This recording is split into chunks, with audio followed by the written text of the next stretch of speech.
Welcome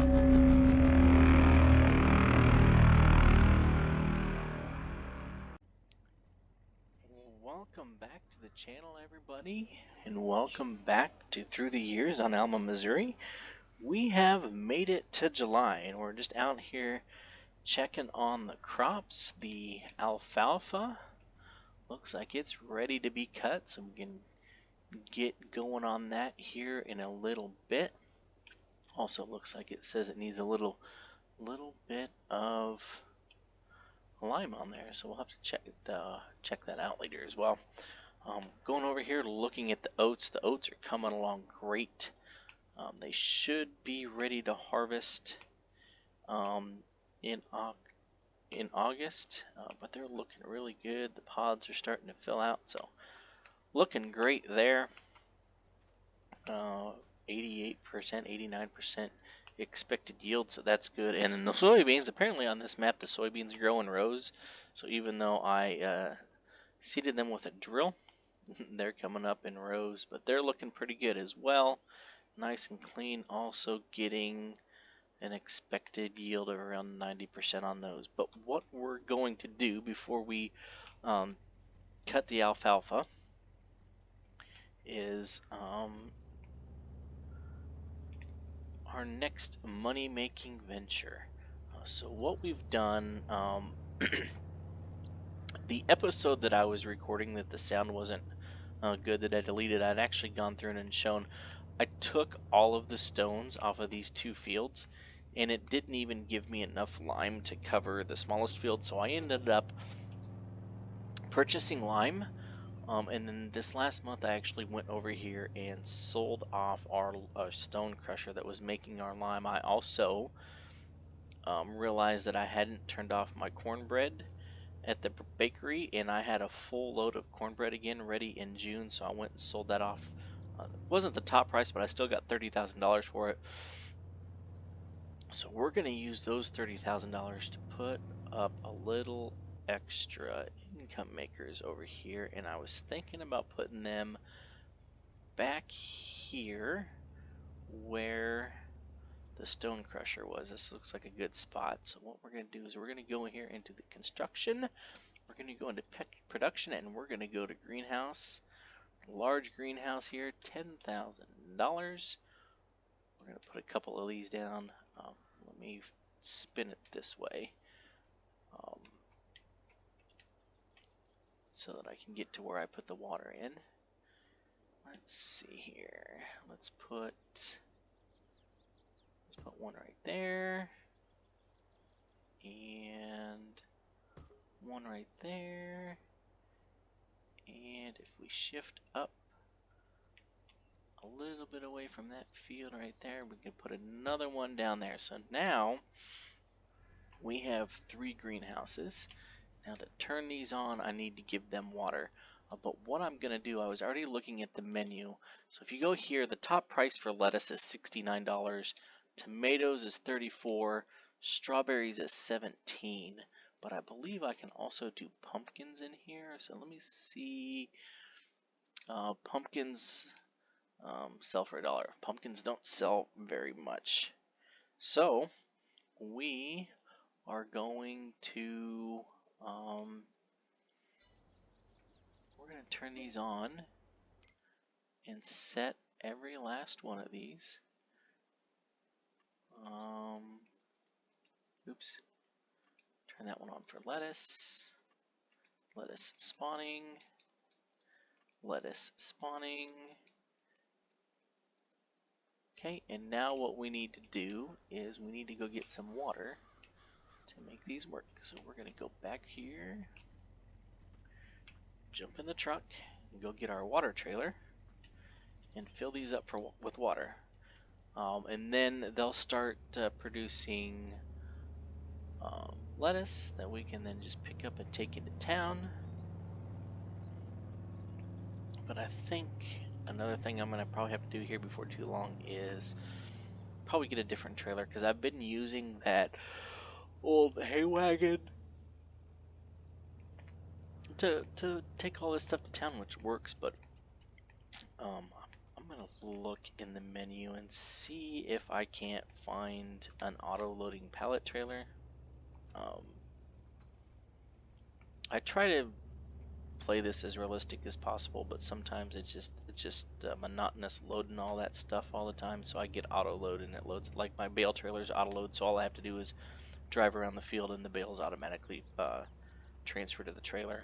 Just makes some of the things easier when you're doing it by yourself. So I might look and see if there's an auto-load trailer, because I'm gonna end up with quite a bit of lettuce that's gonna end up having to go to town. So that might be our next purchase. Also hoping that we get enough off the soybeans to buy this other field over here on the other side of those trees, like I keep talking about. So, well, hey, big trailer here holds 1,900 gallons of water, so we'll see how far that gives us on our greenhouses. And you'll see this as soon as I go over here and unload water into them. You will see the vegetables start to grow. So that's going to be a little bit of, we're going to do lettuce for now for the income, but once we get up there in money, we're going to switch over. I don't know if you saw in that menu where I can make pumpkin pie and ketchup and some other stuff. I can grow strawberries and actually send strawberries to the bakery to make cake with. So we're going to have a lot of options with these greenhouses, and hopefully, eventually maybe I can put some more in too. So that thing is going to take all 1,900 gallons. All right, but now you can see the lettuce is in there. It is starting to grow. So we're going to get that going, and I need to cut the alfalfa, but I've already recorded that once. So I might do a little montage of that.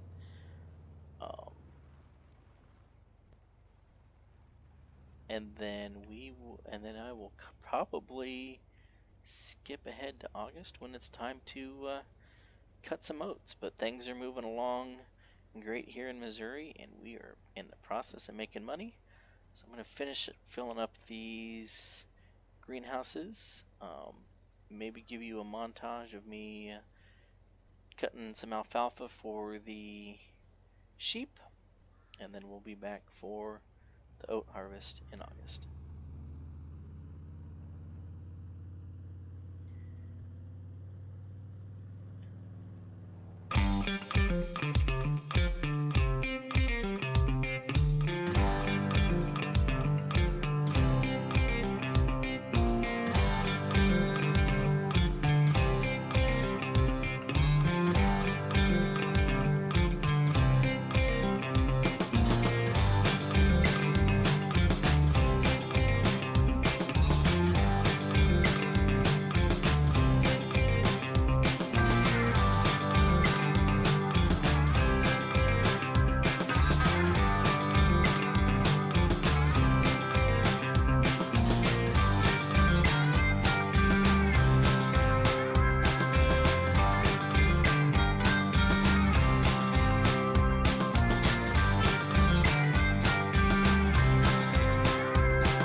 Alright, we've made it to August, and we are chugging away at the oat harvest. We're actually just coming back from town where we've dropped off our second load, and we should have enough left to go to hopefully get a third load.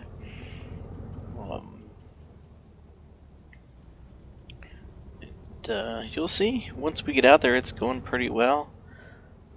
Got some eggs coming through, got some wool coming through, so we'll look at that in a little bit.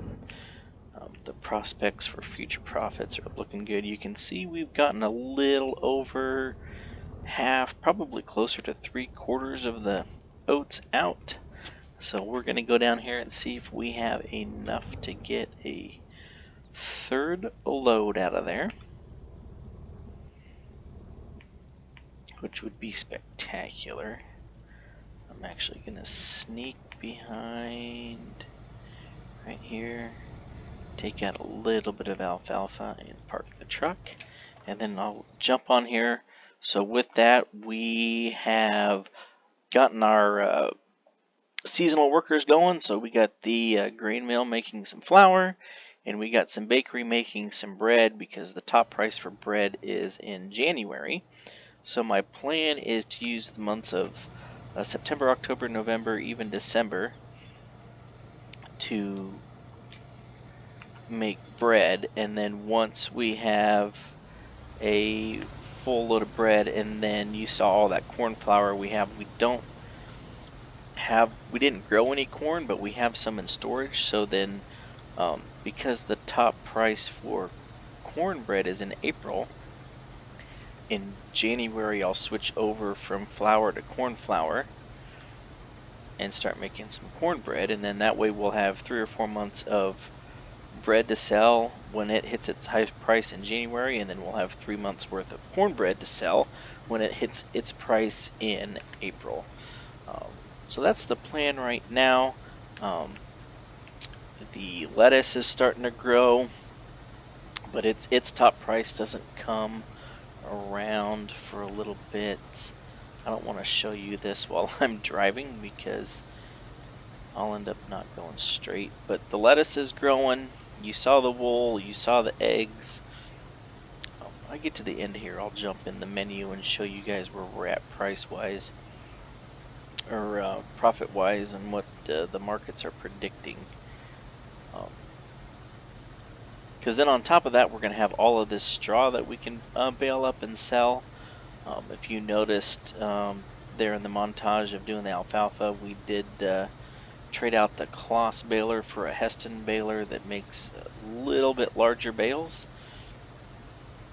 And we ended up getting 56 bales off of that alfalfa field, so that means we'll be able to sell some of those off as well. I've been using about 3 bales a month to feed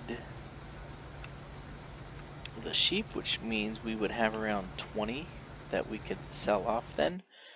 If I go down here, I went the wrong way. Go back up here to the... So you can see there we have a little bit of wheat in storage still, but that's what we're using to feed the chickens. We have 22,000 liters of corn still, so we can make a lot. Well, we'll have the ability to make some more corn flour if we need.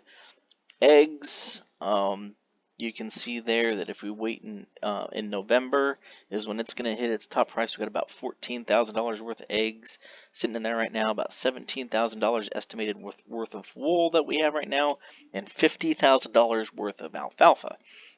So like I said, when I hit the top price for all of those is when I'm going to sell. I may have to put up a warehouse to have room to store everything, which is not a bad thing. But we're already at $63,000, and that's not even factoring in, you know, what we're going to get for all of this straw that we're about to bale up. So the prospects are looking pretty good that we're going to have enough. We're going to hit the $140,000 that we need to buy that field right up there to the left on the other side of the creek bed. And then when we do that, I think we're going to transition over and start doing more corn and get into cows. I know I keep saying that, but I think that's the plan. And then we'll get into the dairy. Start making some butter, start making some cornbread, And then what I might do is just put wheat once a year over there on that smaller field, just to maintain feed for the chickens.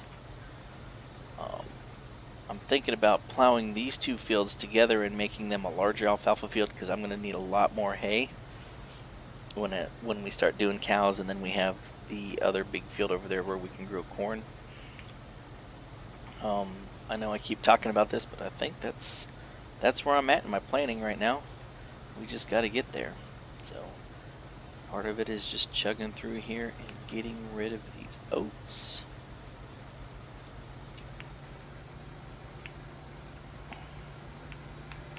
So I'm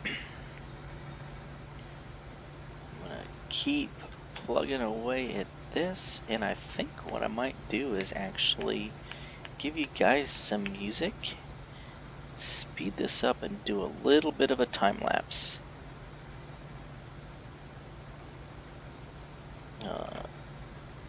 At least until I get another load of oats done. So sit back and enjoy.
that's about gonna do it for this episode. We're gonna get this last little corner taken care of, get the rest of these oats to town, bale up some straw, and we'll see you next time. So as always, thank you for watching.